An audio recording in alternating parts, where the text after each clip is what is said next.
पंजाबी में अपनी सिख कौम का शुक्रिया अदा करूं। अपनी उस सिख कौम का जिन्होंने कहा असीं चट्टान की तरह पाकिस्तान के नाल खड़े हाँ।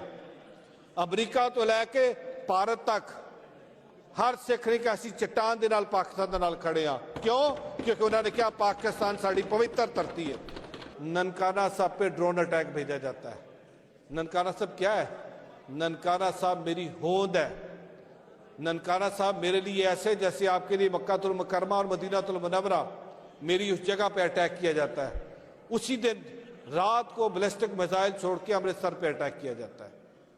क्यों? अभी तो 6-0 है, ये 600 ना कहीं हो जाए। पाकिस्तान जिंदाबाद। और ये सत श्री अकाल राणा साहब तुहाडे तरफों सारी उस सिख कौम नूं जिहड़ी साडे नाल चट्टान की तरह खड़ी रही। जनाब स्पीकर, आज मुझे अब थोड़ा सा टाइम देंगे क्योंकि अंदर बहुत कुछ बोलने को था, आपने मुझे टाइम देना है। सरदार साहब बिल्कुल। सबसे पहले तो आई विल बी बाईलिंगुअल क्योंकि मेरे जेडे भरा बाहर बैठे ने जेडे साडे वाले सिस्टम देख रहे हैं, मैं उन्होंने पंजाबी च गल करांगा, नाल मैं अपनी कौमी ज़बान भी बोलांगा जी। सबसे पाकिस्तान की कौम को मुबारकबाद पेश करता हूँ। खुदा ने हमें सुरखरू किया और इस सुरखरू करने में हमारी जो अमन की ख्वाहिश थी वो पूरी हुई।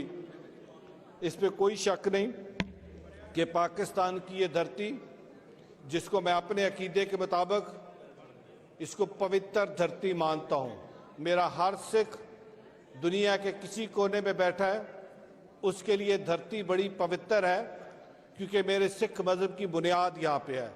तो मैं अपनी पूरी पाकिस्तान की कौम को, ये जो मैं पाकिस्तान आर्मी ने, पाक अफवाज ने, पाकिस्तान एयरफोर्स के शहीदों ने, पाकिस्तान नेवी के जवानों ने जिस तरीके से दुश्मन को धूल चटाई और ये पैगाम दिया कि पाकिस्तान की कौम, भले हमारे पॉलिटिकल डिफरेंसेस हो, भले हमारे लिसानी डिफरेंसेस हो, but when it comes to Pakistan तो हम सब एक हैं।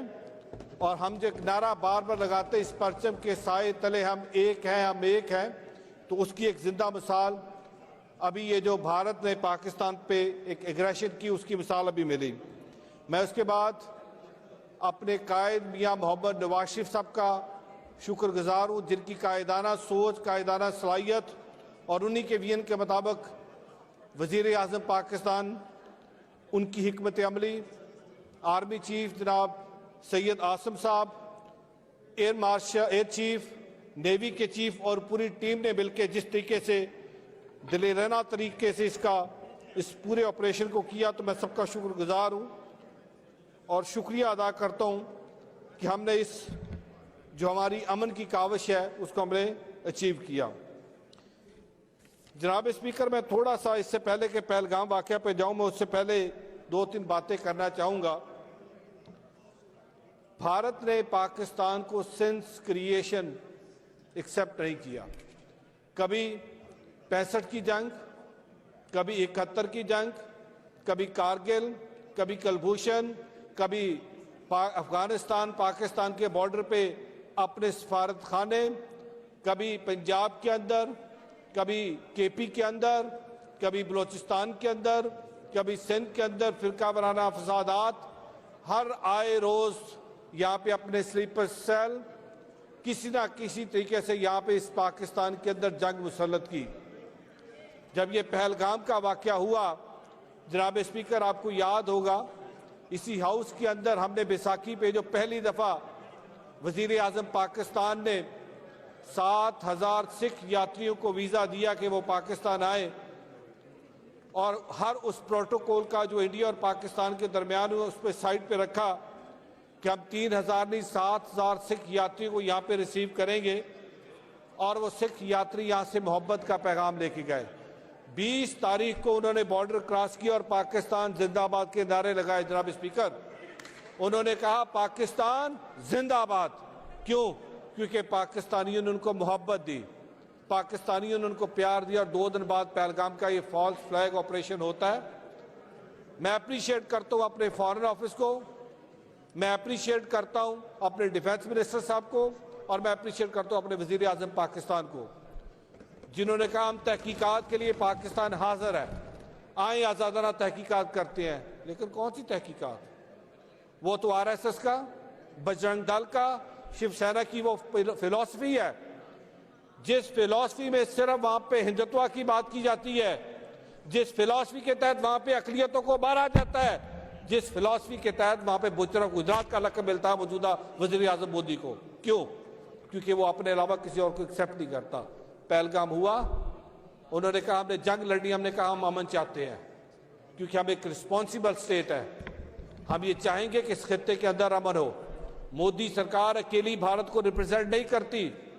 भारत के अंदर सेकुलरिज्म, अभी भी कुछ लोग ऐसे मौजूद हैं जो सेकुलरिज्म की बात करते हैं, भारत के अंदर अभी भी ऐसे लोग मौजूद हैं जो अमन की बात करते हैं, लेकिन मोदी सरकार ने उन सबकी बात सुनी, अनसुनी की। और इस वक्त जो गोदी मीडिया बैठा है भारत का, जो मीडिया की बजाय ज्यादा इस वक्त बॉलीवुड का रोल प्ले कर रहा है, बॉलीवुड वाली जो एक्टिंग है वो इस वक्त वहां के मीडिया ने की, और जिस तरीके से इस अमन की पूरी काविश को खराब करने की कोशिश की, मैं खराज तहसीन पेश करता हूं अपनी हुकूमत को कि हमारी एक ही बात रही कि हम अमन चाहते हैं। होता क्या है कि 6 और 7 की शब एक यहां पे मिसाइल अटैक किया जाता है, और हमारे मुल्क के अंदर जो हमारी शहरी आबादियां हैं जहां पे बच्चे सो रहे होते हैं, जनाब स्पीकर, वहां पे अटैक किया जाता है। अटैक करके 2 साल से लेकर 7 साल के छोटे बच्चे, आज उन छोटे बच्चों का खून हिसाब मांगता है कि क्या वो जो पहलगाम का फॉल्स फ्लैग ऑपरेशन था वो हमने किया था, उनके खून का हिसाब कौन देगा? आज वो खून आलमी दुनिया से पूछता है, यूनाइटेड नेशन से पूछता है, ह्यूमन राइट्स के डिफेंडर से पूछता है कि आप तो बड़ा क्लेम करते थे कि आलमी कवानीन है, लेकिन भारत उन आलमी कवानीन की धज्जियां उड़ाते हुए पाकिस्तान के ऊपर अटैक करता है, पाकिस्तान की टेरिटोरियल इंटेग्रिटी को, पाकिस्तान की सॉवरेनिटी को धज्जियां उतार के पाकिस्तान के ऊपर अटैक करके हमला करता है।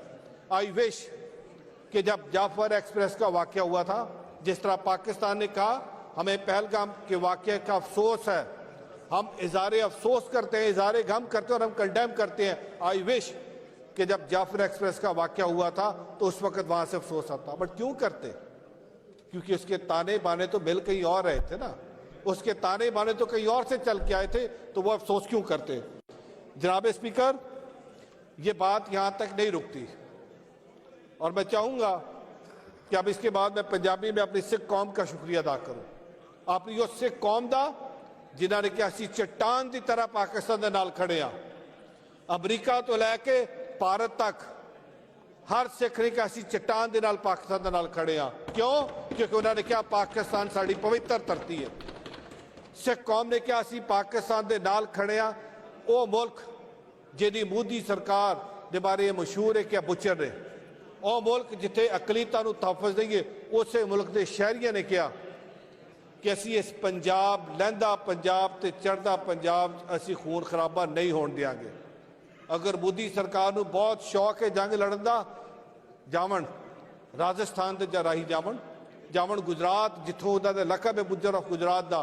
सो मैं धन्नवाद करदा, मैं शुक्रिया अदा करदा स्विट्जरलैंड की संगत का, यूरोप की संगत का, अमरीका की संगत का, कैनेडा की संगत का, और मैं उन्होंने अज पैगाम दे रहा कि आओ पाकिस्तान च वसण वाला हर पाकिस्तानी, पाकिस्तान की सरकार तुहानूं बांह खोल के तुहाडा इंतजार कर रही है, तुहानूं पहले नालों इज्जत और ज्यादा सत्कार देवांगे।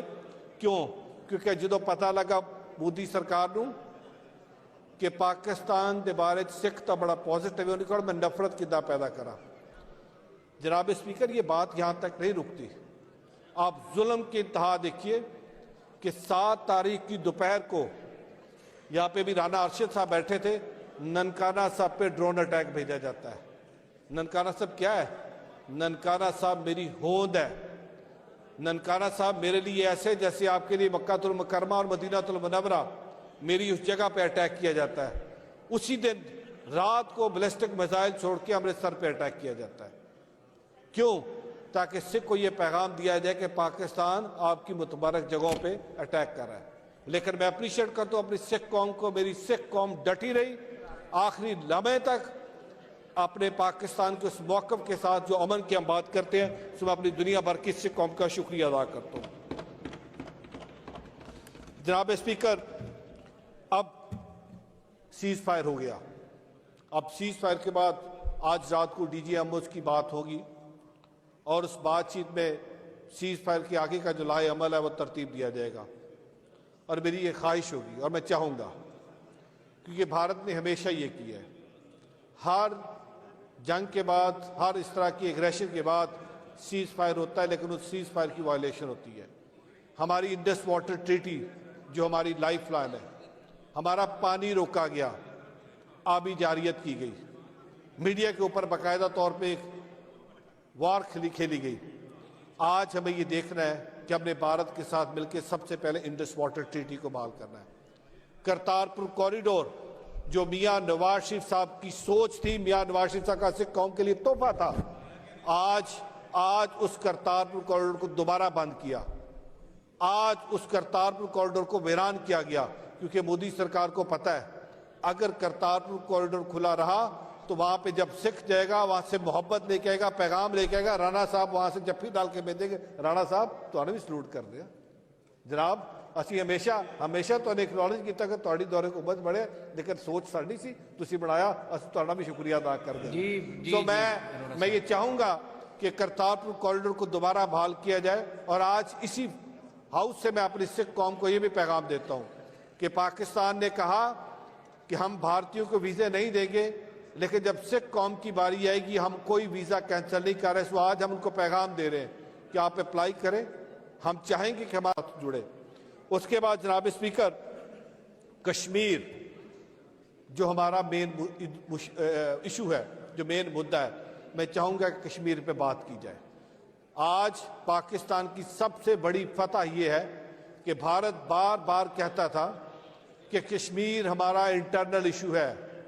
आज पाकिस्तान ने कश्मीर को इंटरनेशनल इशू बना के अपनी सबसे बड़ी जीत ली है। आप जब कश्मीर इंटरनेशनल इशू बन गया तो हमें सबसे पहले वो जो 370 वाला इन्होंने रिवोक किया था, आज हमें उस पर बात करनी चाहिए। कश्मीर की पुरानी हैसियत बहाल करवा के अब जिस तरह कश्मीरी चाहते हैं उसका फैसला उस तरीके से होना चाहिए। जनाब स्पीकर, मैं ज़्यादा टाइम ना लेते हुए, क्योंकि इस वक्त और भी मेरे बहुत सारे दोस्तों ने बात करनी होगी, आखिर में मैं अपनी बात को समेटते हुए सिर्फ ये कहूँगा कि पाकिस्तान की ये धरती हमेशा अमन की ख्वाह है। और हमने बार बार मीडिया पे भी, DGISPR ने भी, आर्मी चीफ ने भी, उसके बाद मियां मोहम्मद नवाज शरीफ साहब ने भी और शहबाज शरीफ साहब से भी अमन का पैगाम जाता रहा, लेकिन अमन को हमारी कमज़ोरी ना समझा जाए। अमन हमारी ख्वाहिश है, अमन हमारी कमज़ोरी नहीं है। सो आज इस हाउस के से इकट्ठी आवाज़ जा रही है कि अगर आप दोबारा पाकिस्तान पे जारियत करेंगे, भरपूर जवाब दिया जाएगा। अभी तो 6-0 है, ये 600 ना कहीं हो जाए। पाकिस्तान जिंदाबाद।